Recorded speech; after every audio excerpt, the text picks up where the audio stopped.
코스피 4,500 시대, 언론은 연일 축포를 터뜨리며 장밋빛 전망을 쏟아내고 있습니다. 하지만 실상은 다릅니다. 스마트머니라 불리는 외국인 자본은 이미 시장을 이탈하기 시작했습니다.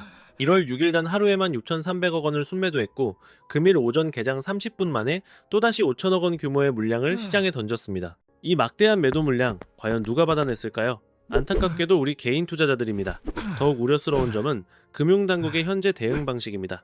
국민의 노후가 걸린 국민연금과 국가경제의 방파제인 외환 보유고를 헐어 환율 방어에 쏟아붓고 있습니다. 이는 28년 만에 가장 빠른 자산 소진 속도입니다. 한국은행은 시장 원리를 준수한다고 표명하지만 실제 데이터는 정반대를 가리키고 있습니다. 이 불편한 진실을 아무도 지적하지 않기에 오늘 제가 심층적으로 분석해드리려 합니다. 세 가지 핵심 쟁점을 파헤쳐 보겠습니다. 첫째, 코스피 4,500포인트의 실체입니다. 이것이 우리 경제의 견고한 펀더멘털에 기반한 상승인지 아니면 유동성이 만든 거품인지 구체적인 지표로 검증해 보겠습니다. 둘째는 외국인의 매도세입니다. 그들이 왜 급격히 자금을 회수하는지, 그들이 감지한 선행 위험 신호가 무엇인지 파악해야 우리 개인 투자자들도 대응 전략을 세울 수 있습니다. 마지막으로 정부와 한국은행이 현재 시장에 투명하게 공개하지 않고 있는 리스크 요인이 무엇인지 그 이면을 낱낱이 짚어드리겠습니다. 우선 거시지표부터 살펴보겠습니다. 2025년 한 해 동안 코스피 수익률이 얼마나 되는지 아십니까? 무려 75.6%입니다. 이는 1999년 이후 전례를 찾아볼 수 없는 폭등세입니다. 2026년 새해 들어서도 불과 며칠 만에 10% 가까운 추가 상승을 기록했습니다. 개별 종목의 과열 양상은 더 뚜렷합니다. 삼성전자의 주가 추이를 한번 보시죠. 작년 1월 53,000원 수준이던 주가가 현재 14만 원을 호가합니다. 단기간에 기업 가치가 3배 가까이 팽창한 것입니다. SK 하이닉스는 70만 원 선을 돌파했습니다. 표면적으로만 보면 완벽한 호황장입니다. AI 반도체 슈퍼사이클이라는 호재도 분명 존재합니다. 메모리 가격 반등과 실적 개선, 증권사의 낙관적인 리포트들이 코스피 5000 시대를 예고하고 있는 것도 사실입니다. 틀린 분석은 아닙니다. 그러나 수면 아래에서는 시장의 판도가 완전히 뒤집히는 머니무브가 진행되고 있었습니다. 불과 하루 전인 1월 5일까지만 해도 외국인은 2조 1천억 원이라는 천문학적인 자금을 순매수했습니다. 이 막대한 유동성이 지수를 끌어올렸죠. 그런데 1월 6일을 기점으로 매매 포지션이 매도 우위로 급변했습니다. 이것이 시사하는 바가 무엇일까요? 외국인의 매수는 글로벌 자본이 한국 시장의 성장성을 신뢰한다는 신호입니다. 하지만 그들이 매도로 돌아섰다는 것은 의미가 다릅니다. 이제 고점이다. 충분한 차익을 실현했으니 리스크를 피해 떠나겠다라는 강력한 엑시트 시그널인 것입니다. 여기서 핵심 질문을 던져야 합니다. 외국인이 고점에서 던진 그 막대한 물량을 누가 매수했습니까? 바로 개인 투자자들입니다. 1월 6일 하루 동안 개인은 5,950억 원, 약 6천억 원을 순매수하며 물량을 받아냈습니다. 이를 경제학적으로 비유하자면 폭탄 돌리기와 유사합니다. 음악이 흐르는 동안에는 즐겁지만 음악이 멈추는 순간 폭탄을 든 사람이 모든 피해를 떠안게 되죠. 지금 시장 상황이 딱 그렇습니다. 문제는 그 마지막 폭탄을 쥐고 있는 주체가 우리 개인 투자자들이라는 점입니다. 그렇다면 외국인은 왜 지금 한국 시장을 떠나는 걸까요? 첫 번째 요인은 환율의 인위적 왜곡입니다. 12월 환율이 1,484원까지 치솟으며 1,500원 돌파를 목전에 두었습니다. 이에 당국이 시장 개입을 단행했습니다. 구두 개입을 넘어 실제 보유 달러를 시장에 대거 매도하며 환율 방어에 나선 것입니다. 그 결과 환율은 단기간에 1,440원대까지 하락했습니다. 외국인 투자자들은 이 상황을 철저히 계산적으로 이용합니다. 환율이 인위적으로 낮아졌다? 지금 주식을 팔고 달러로 환전해 나가면 주식 차익의 환차익까지 극대화할 수 있다고 판단하는 겁니다. 지금이 탈출적기라고 보는 것이죠. 이해를 돕기 위해 수영장 수위 조절에 비유해 보겠습니다. 물이 넘치려 하자 관리자가 펌프를 동원해 억지로 물을 빼내 수위를 낮춘 격입니다. 이는 자연스러운 수위 조절이 아닙니다. 외국인들은 알고 있습니다. 저 펌프가 멈추는 순간 물은 다시 걷잡을 수 없이 차오를 것이라는 사실을 말입니다. 그래서 선제적으로 이탈하는 겁니다. 두 번째 요인은 외환 보유고의 질적 악화입니다. 한국은행이 1월 6일 발표한 외환 보유고 통계를 주목해야 합니다. 2025년 12월 말 기준 4,280억 5천만 달러로 전월 대비 26억 달러가 감소했습니다. 단순히 26억 달러라는 수치만 보면 작아 보일 수 있습니다. 하지만 여기서 중요한 건 12월이라는 계절적 특성입니다. 통상적으로 12월은 외환 보유고가 증가하는 달입니다. 시중은행들이 국제결제은행 자기자본 비율 관리를 위해 달러를 중앙은행에 예치하고 보유 채권의 이자 수익도 유입되기 때문입니다. 그런데도 잔고가 줄었다는 것은 실제로는 50억에서 80억 달러 이상의 막대한 자금을 환율 방어에 소진했다는 뜻입니다. 이는 매우 심각한 시그널입니다. 1997년 IMF 외환 위기 이후 28년 만에 12월 기준 최대 감소폭을 기록했기 때문입니다. 화재 현장에 비유하자면 불을 끄기 위해 소방차의 물탱크를 바닥까지 긁어쓴 상황입니다. 당장에 급한 불은 껐을지 모릅니다. 하지만 물탱크가 비어버린 상태에서 다시 불이 난다면 그때는 대응할 수단이 전무합니다. 세 번째 요인은 중앙은행의 정책 신뢰도 추락입니다. 이창용 한국은행 총재는 지난 하반기 내내 철저히 데이터에 기반하여 금리를 결정하겠다라고 천명해 왔습니다. 시장은 이를 금리 인하 가능성으로 해석했습니다. 그러나 환율이 급등하자 당국의 태도는 180도 돌변했습니다. 금리 정책은 손발이 묶였고 결국 외환 보유고를 헐어 환율을 막는 미봉책에만 매달리고 있는 실정입니다. 최근 들어 한국은행 총재가 시장을 향해 던지는 메시지의 수위가 예사롭지 않습니다. 특히 지난 1월 2일 신년사에서 언급한 내용은 사실상 강력한 구두 개입에 가까웠습니다. 당시 총재는 현재 1,400원대 후반에 머물고 있는 환율이 우리 경제의 기초 체력, 즉 펀더멘털과 심각하게 괴리되어 있다고 지적했습니다. 통상적으로 중앙은행 총재가 특정 환율 레벨을 언급하며 너무 높다고 평가하는 것은 외환시장 관례상 극히 드문 일입니다. 그만큼 사안을 위중하게 보고 있다는 방증입니다. 더욱 주목해야 할 점은 환율 상승의 원인을 구조적인 수급 문제, 구체적으로는 국민연금과 서학, 개미들의 투자 패턴에서 찾았다는 사실입니다. 거주자들의 해외 증권 투자가 급증하면서 외환 시장의 수급 불균형을 초래했고 이것이 환율을 밀어올리는 주요 압력으로 작용했다는 분석입니다. 총재는 이를 두고 엇박자라고 표현했습니다. 국민연금은 기계적으로 달러를 사들이고 외환당국은 환율 방어를 위해 달러를 내다 파는 비효율적인 상황이 반복될 수 있다는 경고였습니다. 경제학적인 관점에서 해석하자면 국가기관 간의 정책 공조가 전혀 이루어지지 않고 있다는 자기 고백과도 같습니다. 한쪽에서는 국부를 유출하며 달러 수요를 자극하고 다른 한쪽에서는 보유고를 헐어 이를 막아내는 소모전이 벌어지고 있다는 뜻입니다. 그리고 사흘 뒤인 1월 5일이었습니다. 범금융권 신년인사회 자리에서 총재는 다시 한번 고환율에 대한 우려를 표명하며 발언의 강도를 높였습니다. 고환율 기조가 장기화될 경우 산업 전반의 경쟁력 약화는 물론 내수 침체까지 유발할 수 있으므로 중앙은행과 정부 부처 간의 긴밀한 정책 공조가 필수적이라고 역설했습니다. 여기서 우리가 주목해야 할 정책의 변곡점은 바로 중앙은행의 태도 변화입니다. 작년까지만 해도 금리 인하 가능성을 시사하며 시장에 유동성 공급 신호를 보냈던 것 기억하시죠? 하지만 현재는 입장이 180도 선회했습니다.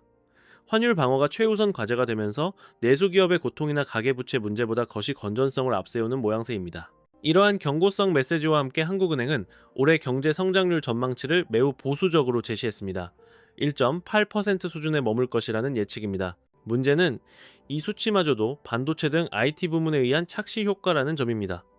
IT 부문을 제외한 나머지 산업의 성장률은 고작 1.4%에 불과합니다. 전형적인 K자형 양극화 성장입니다. 다시 말해 삼성전자나 SK하이닉스 같은 반도체 대기업을 제외하면 자동차나 화학, 중소기업들이 체감하는 경기는 이미 마이너스에 가깝다는 냉혹한 진단입니다. 따라서 국민들이 피부로 느끼는 실물 경기는 지표보다 훨씬 더 혹독할 것으로 예상됩니다.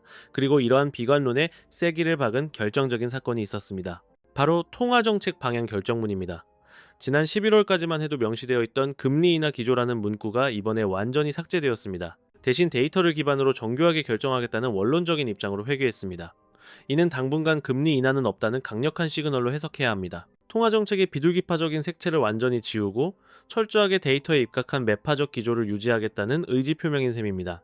이창용 총재는 마지막으로 유지경성이라는 고사성어를 인용했습니다. 뜻이 있으면 반드시 이룬다는 말로 난관을 돌파하자는 의지였겠지만 시장의 반응은 싸늘합니다.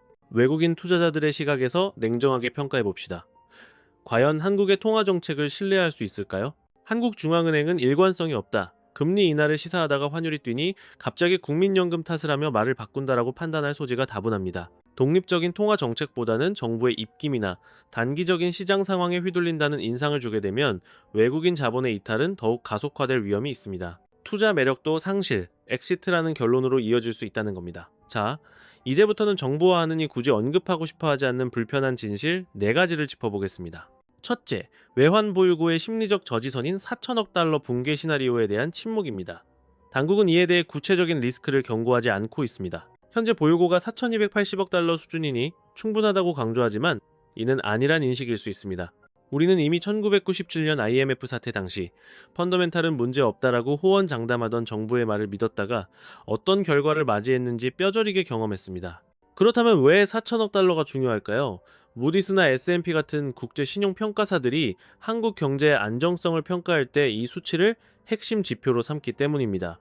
만약 이 지지선이 무너진다면 대한민국의 국가 신용등급이 강등될 가능성이 매우 높습니다. 신용등급 하락은 단순한 숫자의 변화가 아닙니다. 국내 기업들이 해외에서 자금을 조달할 때 지불해야 하는 가산금리, 즉 조달 비용이 급격히 상승하게 됩니다. 이 비용 증가분은 결국 어디로 전가될까요? 고스란히 소비자 물가 상승으로 이어집니다. 하지만 정부는 이런 연쇄 작용에 대해서는 함구한 채 관리 가능하다는 말만 앵무새처럼 반복하고 있습니다. 둘째, 국민연금이 환율 방어의 도구로 활용되고 있다는 사실을 투명하게 공개하지 않고 있습니다. 총재가 1월 2일에 언급한 국민연금의 달러 매수와 외환당국의 달러 매도라는 엇박자는 사실 심각한 정책적 모순을 내포하고 있습니다. 이 메커니즘을 좀 더 알기 쉽게 풀어서 설명해 드리겠습니다. 국민연금이 해외 자산 투자를 늘리려면 원화를 팔고 달러를 사야 합니다. 당연히 시장에 달러 수요가 늘어나니 환율은 상승 압력을 받습니다. 그러면 한국은행은 환율 급등을 막기 위해 비상금인 외환보유고를 헐어서 달러를 시장에 팝니다. 결과적으로 국민의 노후 자금인 연금은 달러를 사면서 환율을 올리고 중앙은행은 국고를 털어 환율을 내리는 말 그대로 밑 빠진 독에 물 붓기식의 제로섬 게임이 반복되는 겁니다. 정부 입장에서는 국민의 노후 자금 운용이 환율 시장을 교란한다는 사실이 부각되는 것이 부담스러울 수밖에 없기에 이를 감추려 하는 것입니다. 셋째, 외환보유고 감소폭이 28년 만에 최악이라는 팩트를 어려운 용어로 해석하고 있습니다. 지난 12월 외환보유고가 26억 달러나 증발했습니다. 이에 대한 한국은행의 해명 보도자료를 보셨습니까? 분기 말 효과에 따른 금융기관, 외화 예수금 증가와 기타 통화 표시, 외화 자산의 밑달러 환산액 증가 등은 증가 요인이었으나 외환 시장 변동성 완화 조치가 감소 요인으로 작용했다라고 썼습니다. 전형적인 관료적 화법입니다. 일반 국민들이 이 문장을 보고 단번에 이해할 수 있을까요? 핵심은 간단합니다. 환율을 막기 위해 당국이 달러를 대량으로 내다 팔아서 곳간이 비었다는 이야기를 전문 용어로 포장해 놓은 것입니다. 1997년 IMF 이후 28년 만에 12월 기준 최대 감소폭을 기록했다는 충격적인 사실을 복잡한 경제 용어 뒤에 숨기려는 의도로밖에 보이지 않습니다. 넷째, 반도체 착시 현상에 가려진 경제의 구조적 취약성을 제대로 알리지 않고 있습니다. 이창용 총재가 언급한 대로 IT를 제외하면 성장률은 1.4%로 추락합니다. 지금 거시경제 지표에서 유동성 비율이 고작 4%에 불과합니다. 이게 학계에서 얼마나 심각한 경고음으로 받아들여지는지 인지하셔야 합니다. 삼성전자와 SK하이닉스, 이 두 축이 흔들리면 한국 경제의 펀더멘털 자체가 붕괴된다는 뜻입니다. 그런데 당국은 코스피 5000 시대를 운운하며 현실과 동떨어진 전망을 내놓고 있습니다. 소위 반도체 슈퍼사이클이라는 프레임을 씌워 장밋빛 환상을 심어주고 결국 개미 투자자들의 유동성을 시장의 총알바지로 쓰고 있는 형국입니다. 사이클 산업의 특성상 가격 조정 국면이 닥쳤을 때의 리스크는 전혀 언급하지 않습니다. 결국 그 경제적 비용의 귀착점은 국민이라는 사실을 은폐하고 있는 겁니다. 환율이 1,500원 선을 돌파한다고 가정해봅시다. 이는 즉각적인 수입물가 상승, 즉 인플레이션의 방아쇠를 당기는 격입니다. 에너지, 원자재, 소비자 물가가 연쇄적으로 폭등하게 됩니다. 만약 외환 보유고마저 고갈된다면 과거 IMF 사태와 같은 강도 높은 구조조정이 불가피해집니다. 금리 인상, 증세, 그리고 복지 축소라는 긴축의 고통은 오롯이 납세자인 국민의 몫이 됩니다. 하지만 정부는 펀더멘털이 튼튼하다는 말만 되풀이하며 시장의 공포를 잠재우기에만 급급합니다. 시스템 리스크는 은폐하고 그 손실 책임은 국민연금과 서학 개미들에게 전가하는 것. 이것이 현재 재정당국과 한국은행이 침묵하고 있는 불편한 경제적 실체입니다. 현 상황을 경제학적 관점에서 정리하겠습니다.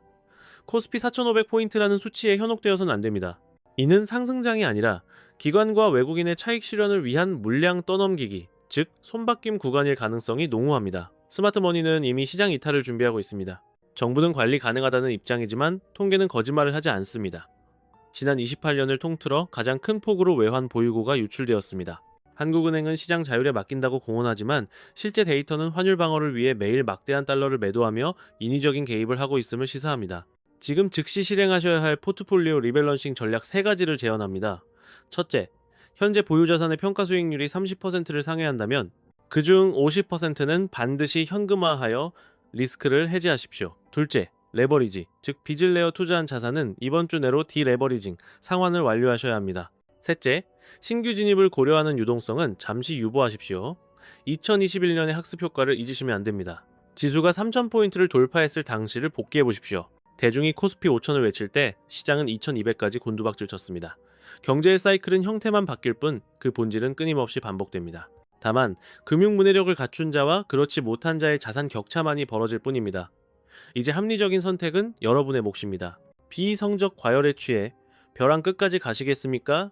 아니면 선제적으로 출구 전략을 수립하시겠습니까? 오늘 강의가 여러분의 경제적 판단에 도움이 되었다면 보통의 경제 채널 구독과 좋아요 버튼을 통해 지지를 부탁드립니다.